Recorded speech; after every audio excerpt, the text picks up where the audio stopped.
Well, believe it or not, 9.7 million people a year travel over to the Louvre to see the Mona Lisa. And yet when it was painted in the 1500s, could have been sold for, and Leonardo almost sold it for $1,000, now valued at over $800 million. There's something about that smile, there's something about that particular painting that draws people to it. And we're all drawn to things, aren't we? In fact, in this series, Self-Portraits, we've seen that we're drawn to certain behaviors, some of which we're proud of. We're drawn to certain things that we're not particularly proud of. As we've been on this journey of what are affectionately known as the 7 deadly sins, we've talked about these big no-nos. One of them we're talking about today is lust. It's what are you drawn toward? And whether it's the smile, whether it's a look, whether it's a thing, whether it's a feeling, we're all drawn to certain aspects of it. And we would never paint ourselves as someone who struggles with lust or would pursue something or be lustful. Yet it's true of all of us, that there are appetites in us and cravings in us that steer us in directions that are good, but also steer us in directions that aren't so good. In fact, I don't know if growing up you ever watched Willy Wonka and the Chocolate Factory, but the Gene Wilder version. In that version, if you ever remember seeing it, there were several kids that would come, and the whole movie was a sort of bizarre movie. It was also a metaphor, and embedded in the writer's plans when he wrote the movie is that each one of the characters represented one of these 7 deadly sins. There was August Gloop, who represented gluttony. He sees that chocolate river, and he's so drawn toward it that he ends up falling in and drowning in the chocolate. There was Violet, always talking about her achievements, a representation of pride. She couldn't not tell you what she had done and what she'd accomplished, and she turns into a big purple blueberry, if I remember correctly. There was Veruca Salt, who was always about greed, always had to have what she gets what she deserves, and always a spoiled brat, and she wanted more, representing our own internal struggles with greed. And then, of course, there were the grandparents in that bizarre scene where they're sitting in the bed, and like all day long, they just lay in bed together to represent sloth. But one of the themes that went through the entire movie is this idea that we all lust for something. We all long for something. The golden ticket. And that golden ticket is, what would you trade your integrity for? What would you trade your innocence for? What would you trade what you said that you hold valuable for? And so Charlie, the young man in the movie, has a great temptation. What would he trade? And what is he truly lusting after? Especially as a young man who grew up in poverty. Let's watch.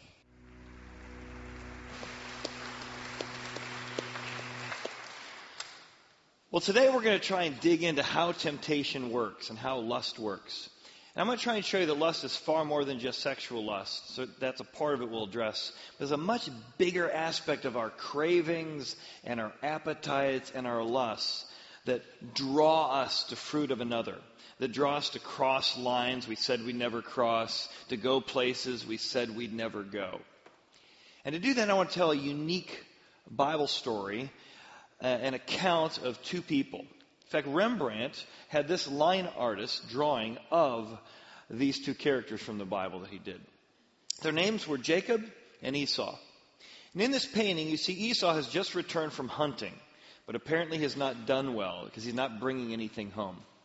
And as he returns, he's starved, and he meets up with his brother. And as Rembrandt painted this, his brother is waiting, younger brother, ready to finally get one over on his older brother. And he has some soup, his brother's favorite soup. And in this moment of time, Esau will trade his birthright, all of his father's wealth, 3, 5, maybe 10 times the portion that his brother would get. He will trade all of that for a simple bowl of soup. Why? How good must the soup be? Why would somebody be so tempted by a bowl of soup that they'd give up something so valuable? Well, today I want to help share with you how there's something in Esau that's in us, that our appetites and cravings only know 3 words. And you'll probably recognize these three words from your own appetites or cravings in different areas of your life. But here are the three words. Our cravings and lusts and appetites come to us, and the first word they know is this. That. And all of our hearts are different as to what we pick the that is, but it says that. That thing will satisfy. If I could just have that, that will fully and finally satisfy. I'll finally be happy when I get to that number. Hey, my marriage isn't going the way I wanted, but boy, there's somebody who seems to have character qualities my spouse doesn't. If I just had that, I'd be happy. If I just had that, I'd be appreciated. If I just had that, I'd have respect. Sometimes it's a number in your quarter. If I could just have that number, I'd be happy. If I just had that size of a territory, if I just had that type of obedient children, and you begin to lust after, crave after, insatiably set your goals toward getting that. Especially when it comes to affairs. Emotional affairs turning into physical affairs, it always begins with your craving saying, that's what I've been missing, that's what I deserve, that's after all the time and all the effort, after everything I do around here, after all the sacrifice I've made, that is due me. Then you get that. Your territory gets big enough, the savings hits that number, your title finally is sitting next to you that you spent 20 years pursuing. And you're like, it's nice, but it didn't fully and finally satisfy. So your cravings and your lusts and your appetites give you the second word. More. The issue is not you have the wrong thing, you just don't have enough of it. More of that feeling, more of that success, more houses, more flirting, more appreciation, more time with that person who's offsetting what your spouse isn't giving you anyway. Just a little more of that. You know, the human appetites are pretty diverse. I mean, think of it. How many appetites do we have? We have the appetite for food, the appetite for sex. It's probably more. I can't think of any more, actually. Yeah.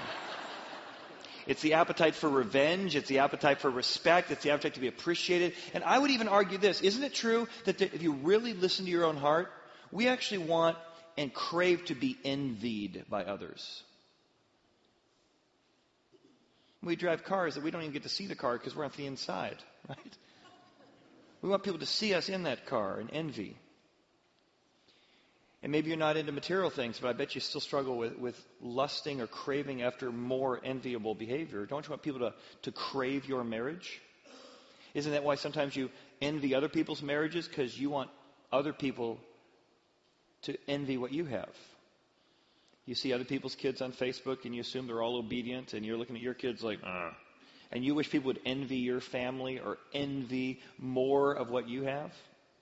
It's in me. It's in me. And as you begin to wrestle with, and you'll hear that voice over and over again, that, whatever that is for you, more. And the third word our cravings know is this. Now. Cravings and lusts never want to wait. The answer is always now. Sure, I got a birthright coming someday when Dad dies, but now I need the soup. Now I need to eat that. And you think, how silly a story is this? How foolish must Esau be to trade this for that?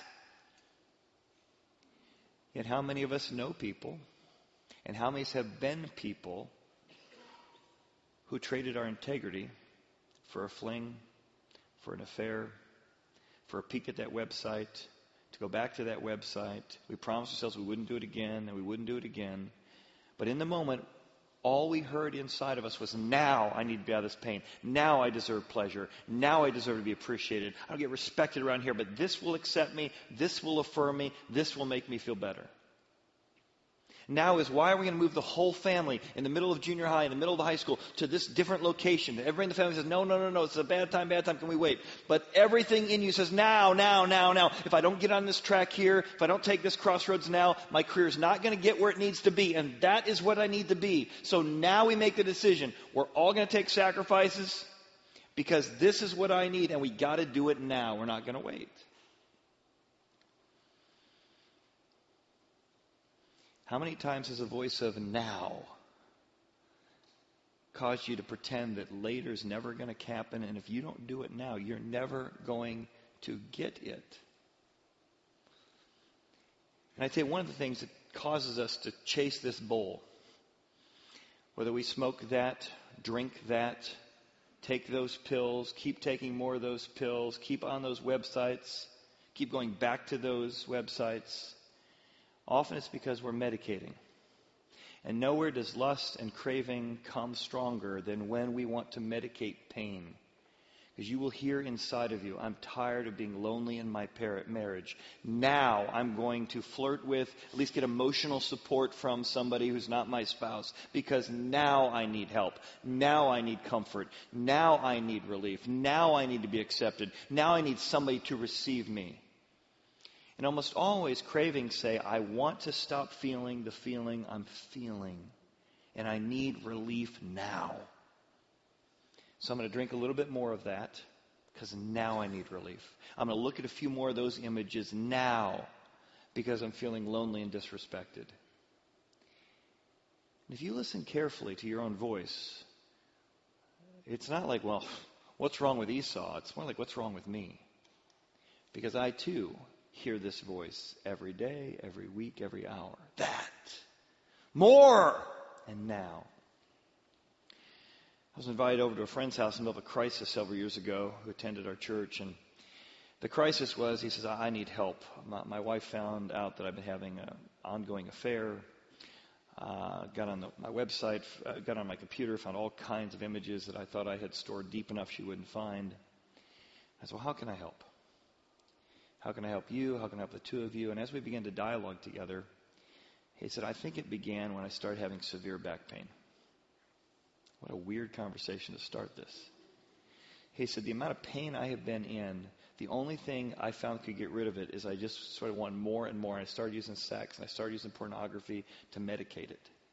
And it's not an excuse, but I started using this thing, objectifying this thing, to keep from feeling a feeling I didn't want to have. And I just kept crossing lines because I needed more and more and more and more doses to chase the temporary relief I was getting.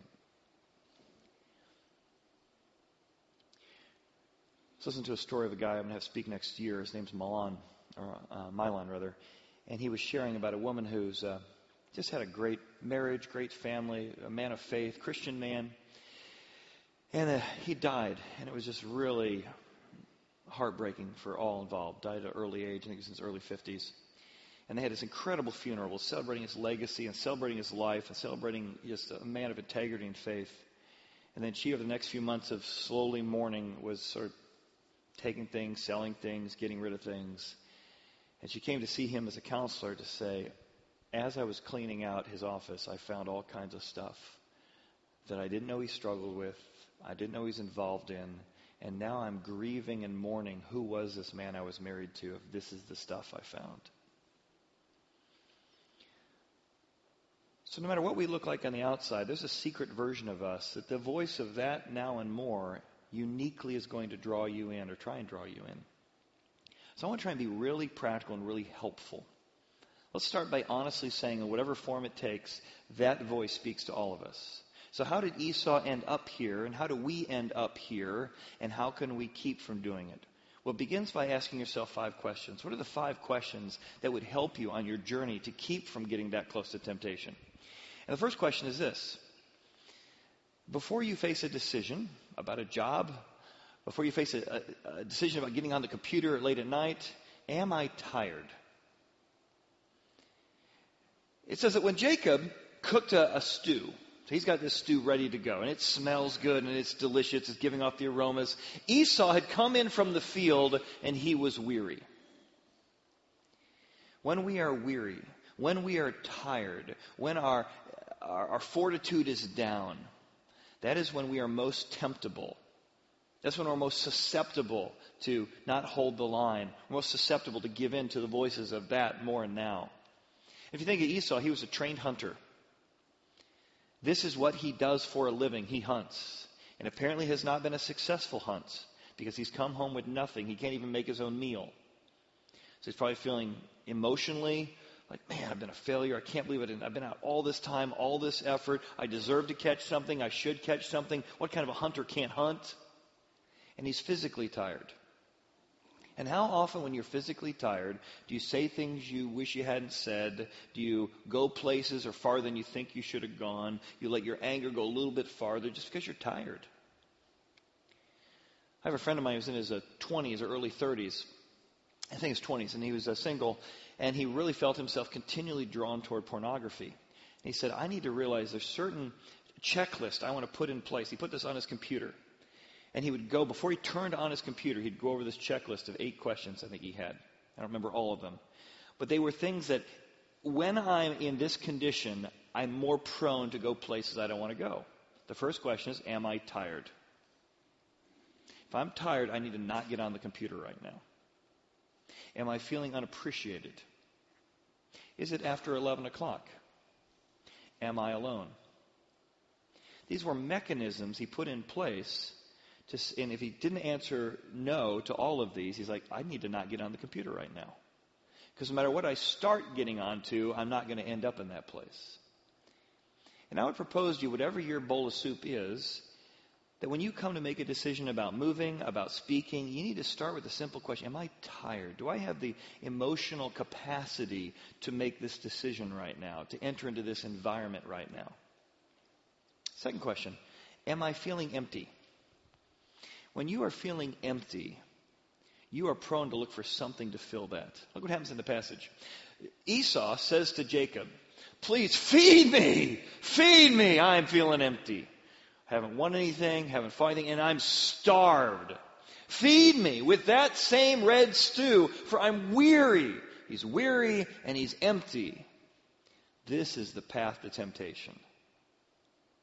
Therefore, his name was called Edom. Feed me. This is how temptation and cravings always work. You remember the Little Shop of Horrors? Feed me, Seymour, feed me. Just one drop of blood, feed me. And he started, feed me, Seymour, feed me. What does he want more? Just that blood? Just one drop of blood? No, he needs more. Now. And when you are tired and when you are empty, there is never a time that plant inside you does not grow more and you hear, feed me, Seymour, feed me. And it just gets bigger and bigger and bigger because it's insatiable. When you're feeling empty, I want to propose to you something I've seen in my own heart. As you begin to look around in your life, consciously or unconsciously, and say to yourself, man, I'm empty. And I deserve what I think other people have. I deserve, because of how hard I work, I deserve because everything I've been doing, I deserve what I think other people have. And you're on Facebook, and you know the stats that shows everybody's on Facebook. If you're on Facebook longer than an hour, your rate of depression goes up. Because you begin to compare what your life is, how your kids obey, what your marriage is like, and you see other people's pictures. You say, oh, I bet you their husband is very sensitive, cares about them. I bet you they don't talk the way I was just talked to. I bet you their kids respect, and I feel empty. Feed me. And in that feeding, you begin to say, I deserve what I think other people have. I bet you they got a spark in their relationship we don't have. I bet you their sex life is better than ours. I bet you they have more fun together than we do. And that emptiness begins to steer you toward temptation. The third question, this is probably unique to you. You got to figure out what it looks like. But am I in the red zone? What does it look like when you're in the red zone? And you know you're not just tired or empty. You're starting to move towards something unhealthy. It's so weird that there's something about this soup, this stew. It wasn't just stew, it was red stew. And he notes that, it's not just any soup, it's red stew. Look at it. Is it yummy? Look at that red bowl. Look at that red liquid. That. More of that. Now. That will satisfy me, he says. So much so that when he gets that, and he will get that by trading his birthright, it will leave a legacy that will transcend generations. So much so that the red stew, the same red stew, it says, "For I am weary," and therefore his name was called Edom, which means red. And the Edomites, which are the descendants of Esau, will be known as the red ones for generations. A reminder that somebody's dad, somebody's grandpa, somebody's great-great-grandpa was in the red zone. And in the red zone, they traded red stew for a legacy of a birthright, of influence, of integrity, and of faith. Do you know what your red zone looks like? So that you can even have a checklist when you're feeling emotionally unappreciated, when you're feeling like I'm not getting what I deserve. Because if you don't know what your red zone looks like, you're just going to blast right past this question.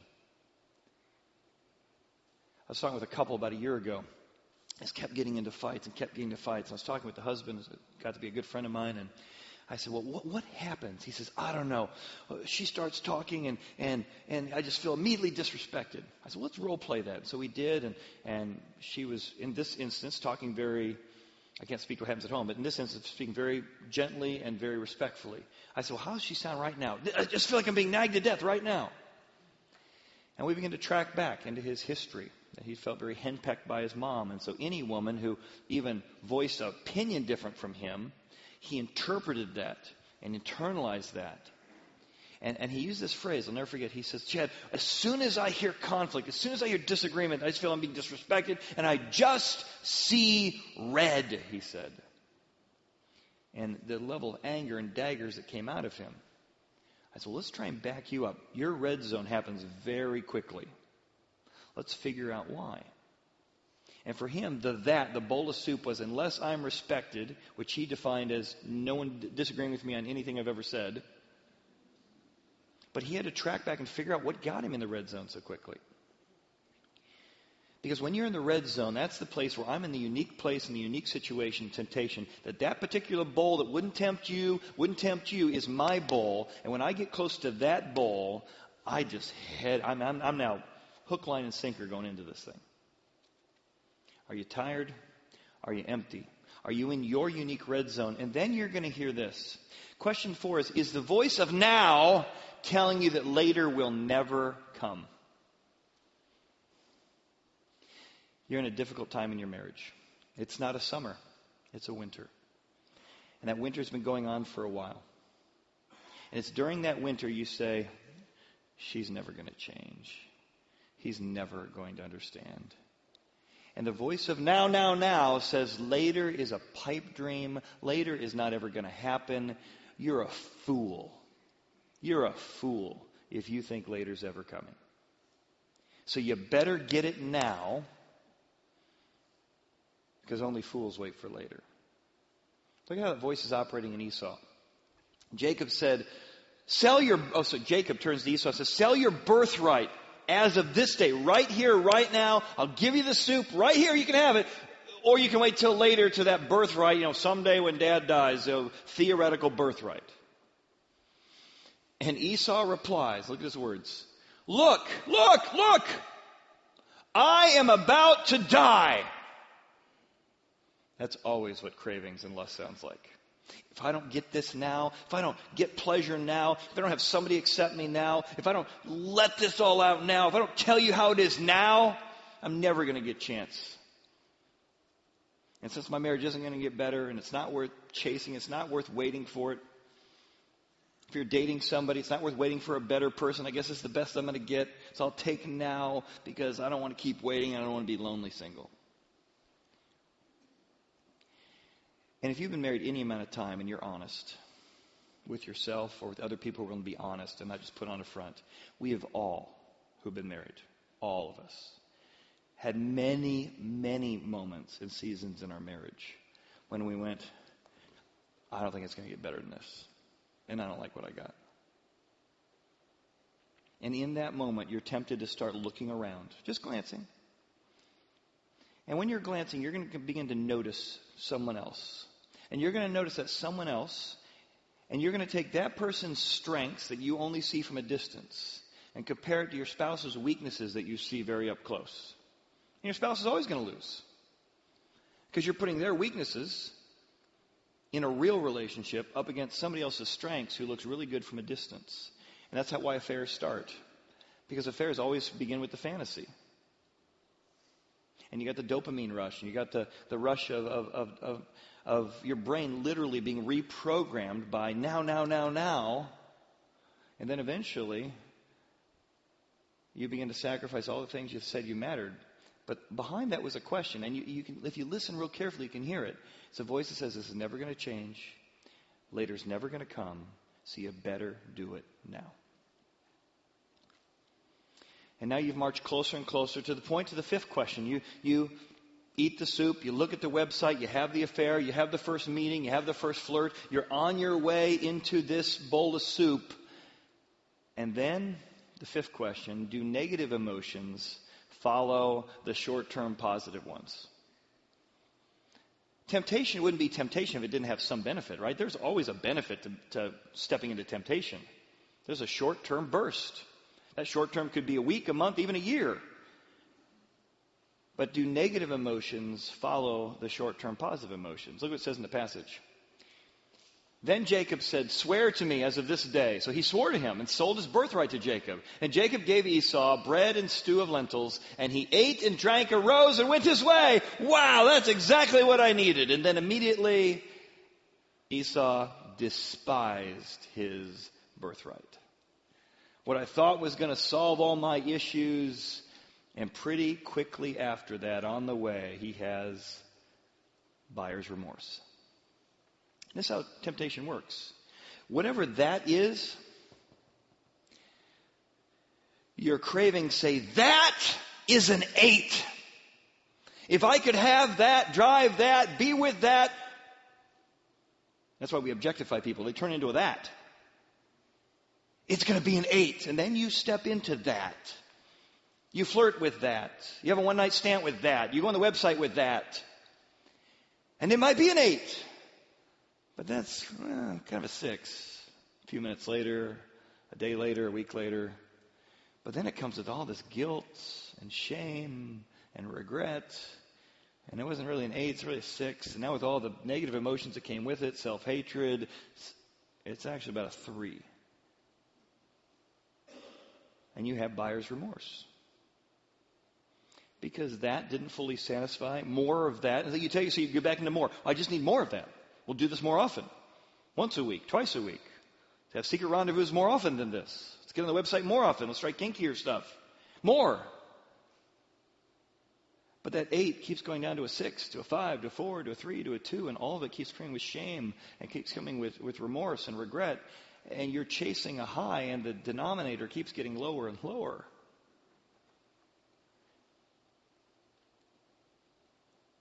And that's how you can figure out if your heart's moving toward temptation. Because the more you chase it, the less it satisfies. That's how cravings and lust work. So how do we keep from going into it? Number one, to ask ourselves those 5 questions, just real practically. When you come to a situation, am I tired? Am I feeling empty? Am I in my red zone? Do I hear the voice of later will never come? And when I get into those situations, does the negative emotions quickly come after the short-term positive experience? But there's more than that. That just keeps us from getting too close too soon, but it doesn't solve the problem. There's something broken in us that needs forgiveness, but also needs something to come in and transform us and tame us and shape us. So we need to actually reshape or reframe our cravings and our appetites. See, psychologists tell us that one of the things that leads to temptation is called focalism. You begin to make that the piece, and you focus in on that, and you blur out everything else. I don't care if the kids don't want to move. That's what I need. I don't care whether or not, I said I would, keep my vows. This is what I deserve now because of everything I've put up with. And we focus on one thing, we frame that one thing, and everything else blurs. Everything else becomes less important. Everything else becomes less of a priority. Everything else is a second, third, 10th priority. But if you could reframe your cravings and reframe your appetites, you can use focalism to your advantage. When you start focusing on one thing, what if instead he happened to be carrying that birthright in a scroll with him? What if instead of focusing on that red soup, those lentils, what if instead let's just take a moment and reframe and focus on the birthright? What is this birthright? And it may be a long time away, but what am I going to get here? What does God promise me through my Father? Well, 3 to 10 times the wealth. But it's not now, it's later. It's influence.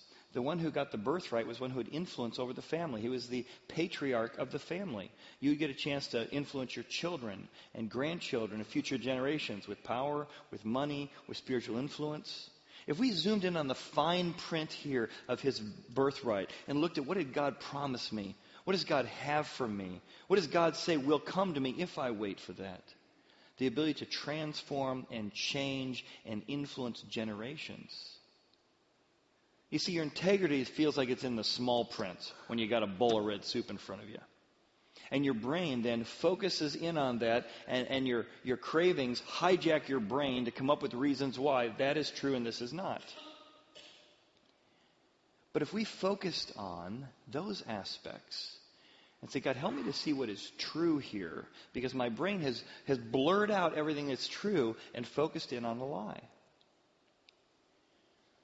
But you're not going to find the power in you to resist that. You need access to a higher power source. Because you've tried. You made promises you weren't going to do it again. I'm not going to gossip again. You gossiped again. I'm not going to cross that line. You cross that line.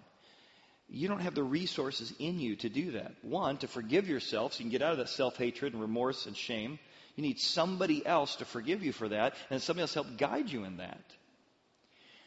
And that is why God came from heaven to earth through Jesus. And one of the most powerful moments is when he comes face to face with the tempter himself. And the greatest temptations in history come upon Jesus.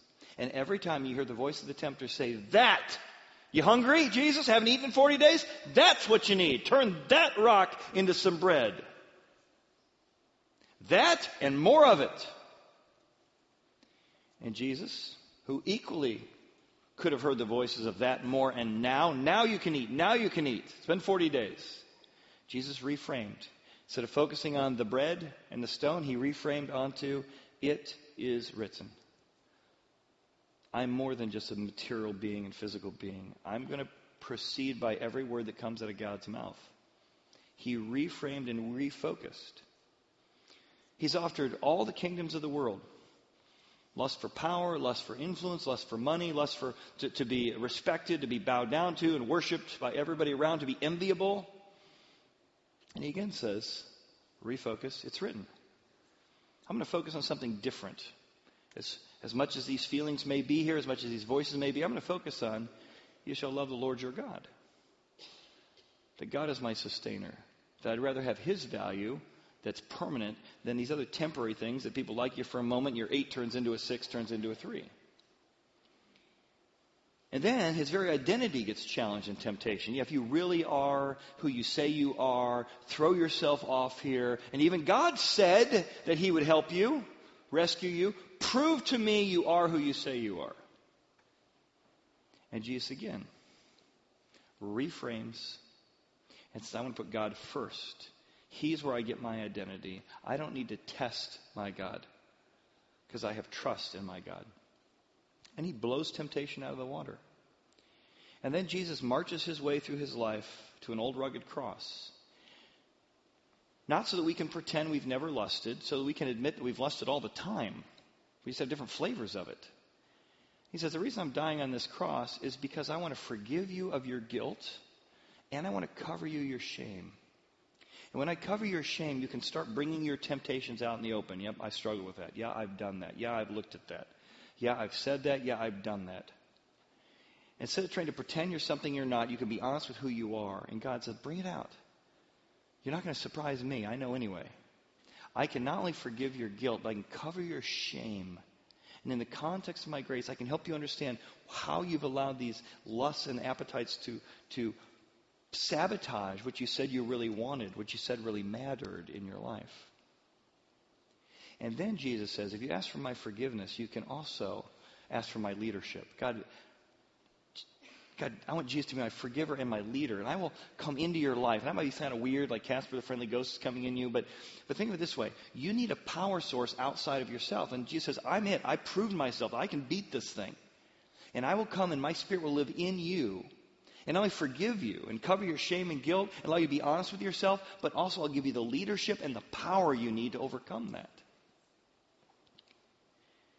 And the reason this is so powerful is because many of us grew up in religion where you got to pretend you are or try harder to, and you can't ever be honest when you blow it. But the message of the gospel, the Bible, the good news is that actually it's in the act of admitting that we've been broken and we've been stolen away by lust and our moments have been stolen and our integrity has been stolen that we're more valuable through redemption when we're bought back. Take the story of the Mona Lisa. Leonardo could have sold it for $1,000 in the 1500s. That would have been a lot of money. A lot of money in 1500. But it's currently worth $800 million. But you know why it's worth $800 million? It's not because it's that great of a painting. So how can you say that? Well, let me tell you the story. In 1911, it wasn't worth that much. More than $1,000, but it certainly wasn't worth $800 million. But there was a man, a janitor, a security officer, who was designed to put the plastic or to build the glass frames to protect the paintings. One night he thought to himself,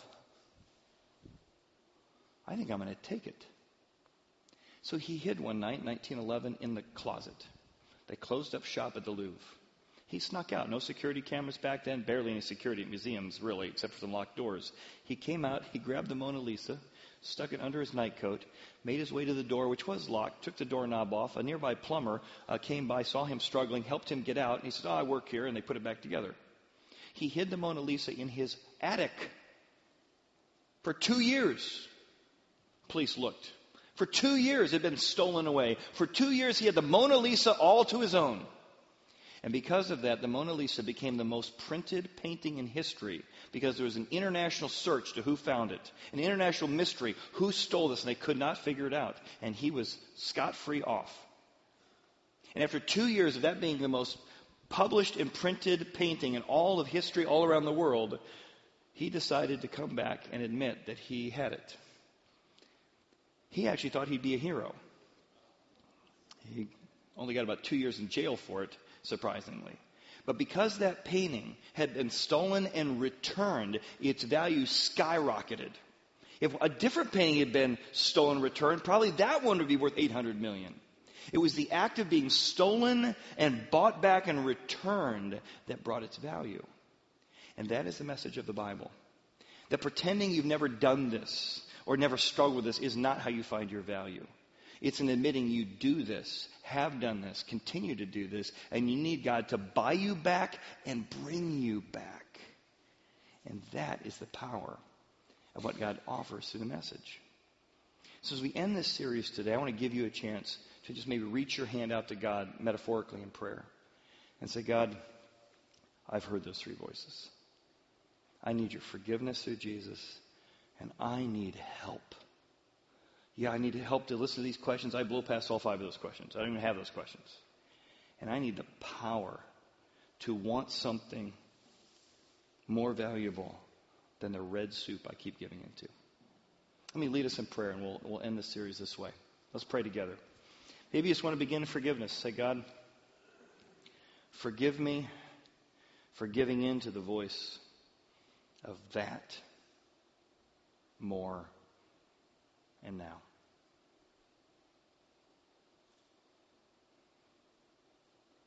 God, I'm stuck in my guilt. I'm feeling the shame and regret. and I need forgiveness and help.